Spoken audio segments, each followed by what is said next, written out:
آقا امیر المؤمنین علی علیہ السلام نے ارشاد فرمایا یا معشر التجار، تجار یعنی تاجر حضرات، تجارت کرنے والے لوگ، جو بھی لین دین کرنے والے سب تاجر ہیں، کچھ دیتے ہیں اور کچھ قیمتاً لے لیتے ہیں، یہ سب تاجر ہیں۔ یا معشر التجار، اے تجارت کرنے والے، الفقہ، پہلے احکام سیکھو، دین سیکھو، قوانین دین سیکھو، فقہ سیکھو، ثم المتجر، اس کے بعد جا کے تجارت کرو۔ پہلے سیکھو تجارت میں کیا چیز حلال ہے، کیا چیز حرام ہے، پہلے سیکھو کون کون سی چیزیں جائز ہے، کون کون سی چیزیں جائز نہیں ہے۔ تو تجارت والوں کو مثلا اولین سرمایے پہ خمس نکالنا ہے، یہ شاید بہت سارے تاجروں کو پتہ ہی نہیں ہے۔ سال ہر سال سرمایے پہ جو ہے وہ تجارت کرتے جا رہے ہیں، خمس کا نہیں معلوم۔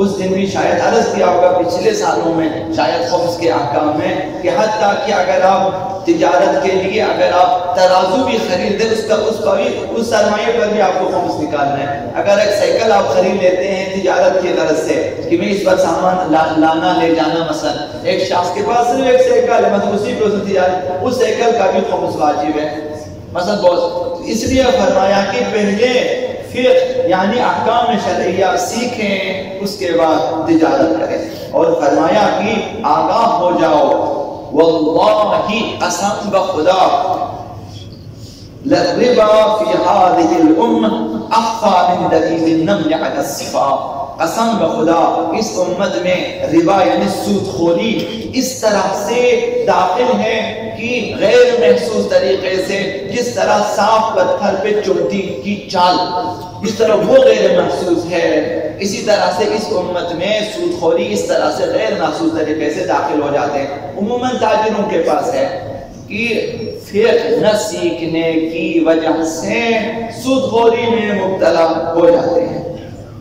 یہ ایک مثال ہے کہ قبولیت اعمال کے لیے شرط ہے کہ انسان پہلے سیکھیں، صحت اعمال کے لیے بھی یہ شرط ہے کہ پہلے احکام شرعیہ سیکھیں۔ مثلا تاجروں کو پہلے سیکھیں، اسی طرح نماز گزاروں کو پہلے احکام سیکھنی چاہیے۔ شرائط قبولیت عبادات میں سے پہلے قبولیت صحت اعمال ہے۔ اگر ہم چاہتے ہیں کہ ہمارے اعمال قبول ہو جائیں، خدا متعال کی بارگاہ میں دعائیں مثلا نمازیں قبول ہو جائیں، نذر و نیاز مثلا قبول ہو جائیں، میں نے عرض کیا کہ جو لوگ نذر و نیاز کرتے ہیں یقیناً اسی امید میں ہی کرتے ہیں کہ ثواب ملے گا، یقیناً اسی امید میں ہی کرتے ہیں کہ جس مرحوم کے لیے ہم انجام دینا چاہتے اسے کچھ ثواب ملے۔ اسی لیے تو میں نے عرض کیا کہ جو ہے جتنے قصاب حضرات ہیں جب آپ وہاں سے خریدتے ہیں کم از کم اس کے بعد جا کر ایک اطمینان کر لیں کہ جتنے 50-60 کلو مرغی آپ خرید لیتے ہیں حلال کرتے ہیں حرام کرتے ہیں۔ عزاداری میں بھی دیگیں پکا کے دے دیتے ہیں، یقیناً ثواب کے لیے دے دیتے ہیں، تو پہلے اس کو صحیح ہونا چاہیے بھائی جہاں سے آپ خرید رہے ہیں وہ حلال ذبح صحیح کرتے ہیں یا نہیں کرتے ہیں۔ ایسا نہ ہو کہ 50 کلو مرغیاں مردار ہیں، اس نے صحیح طور پر حلال نہیں کیا اور ہم نے لا کے کھلا دیا سب کو۔ اور ایسا نہیں کہ چونکہ مجھے پتا نہیں ہے کافی ہے، آپ کو گمان حاصل ہے اور یہ آپ کے ذہن میں ہے کہ اکثر مردار کرتے ہیں، تب آپ کے لیے واجب ہو جائے آپ جا کے تحقیق کریں، پوچھیں اس سے، حداقل پوچھیں بھئی آپ حلال کرتے ہو شرعی طریقے سے یا نہیں کرتے۔ مثلا اس دن ہم نے پوچھا ایک سے، کہا کہ ہم آپ کے سامنے کر کے دے دیتے ہیں، تھوڑا سا بندے کو اطمینان ہو جاتا ہے، وہ اطمینان دلا دیتا ہے، یہ بھی شرعی عذر ہے کم از کم کہ وہ آپ کو اطمینان دلائے کہ بھائی ہم آپ کے سامنے کر کے دیں گے، مثلا میں مسلمان و فلاں اس طرح کافی ہے، کم از کم حد عقل ہمارے اطمینان پوچھیں۔ تو لہٰذا چونکہ نہیں سیکھتے تو لہٰذا ممکن ہے بہت سارے لوگ جو ہیں وہ دیگیں پکا کر دے دیں گے اور وہاں سے مثلا، لہٰذا یہ کہ شرائط صحت کا خیال رکھنا ضروری ہے۔ تو پہلے ذبیحہ کو تو دیکھیں کہ ذبح کرنے والے کون ہیں، صحیح ذبح کرتے ہیں۔ ہم نے تو اپنی آنکھوں سے بہت سارے یعنی کافی سارے 8-10-20 جو ہے مرغی ذبح کرنے والے کا مردار کرتے ہیں کہ گردن کو پکڑ لے، چاقو ڈالے، ڈرم میں پھینک دیتے، ایک موٹر چلا لیتے ہیں، گھما کے اس کی جو ہے جو پر وغیرہ الگ کر کے دے دیتے ہیں، ہمارے سامنے۔ یہ دیکھنا چاہیے تو شرائط صحت عبادات میں اہم ترین شرط یہی ہے کہ شرعی احکام کے مطابق انجام پائیں، چاہے وہ نذر و نیاز ہوں، چاہے وہ نماز عبادات ہوں، چاہے وہ روزے ہوں وغیرہ وغیرہ۔ روزے میں بھی تاکید ہوتی ہے بھئی آپ احتیاط کریں، جیسے ہی کہیں سے آواز آ جائے روزہ نہ کھولیں، 1-2 منٹ آپ صبر کریں۔ شریعت نے کہا کہ آپ نماز مغربی پڑھ کے روزہ افطار کریں تاکہ آپ کا روزہ مکمل جو ہے وہ اچھی طرح سے خدا متعال کے بارگاہ میں قبول۔ جلدی کھانے میں جو ہے اچھا ممکن ہے کہ مغرب سے پہلے کھائے، قضا بھی واجب ہو جائے، کفارہ بھی واجب ہو جائے۔ یہ شرائط اعمال میں سے۔ اگر احکام شرعیہ سیکھنے میں کوتاہی کریں، یہ بات عرض کیا، مثلا وسائل فراہم ہیں، عقل موجود ہے، آنکھیں موجود ہیں، علم آپ کے پاس موجود ہیں، پڑھ سکتے ہیں، لکھ سکتے ہیں، آپ کے پاس تمام سب وسائل فراہم ہیں، علماء موجود ہیں، پوچھ سکتے ہیں، کتابیں موجود ہیں، پڑھ سکتے ہیں۔ اس کے باوجود اگر انسان نے نہیں سیکھا، وہ مقصر حساب ہوتا ہے خدا متعال کے ہاں۔ تو کیا ہوگا؟ کثیر مواقع پہ مقصرین کی عبادتیں باطل ہیں، کثیر مواقع، بہت سارے مواقع پہ ان کی عبادتیں باطل ہیں۔ اور پھر جب باطل ہیں قضائیں واجب ہو جاتی ہیں، ان عبادتوں کی قضائیں اگر واجبات ہیں تو قضائیں واجب ہو جاتی ہیں تو۔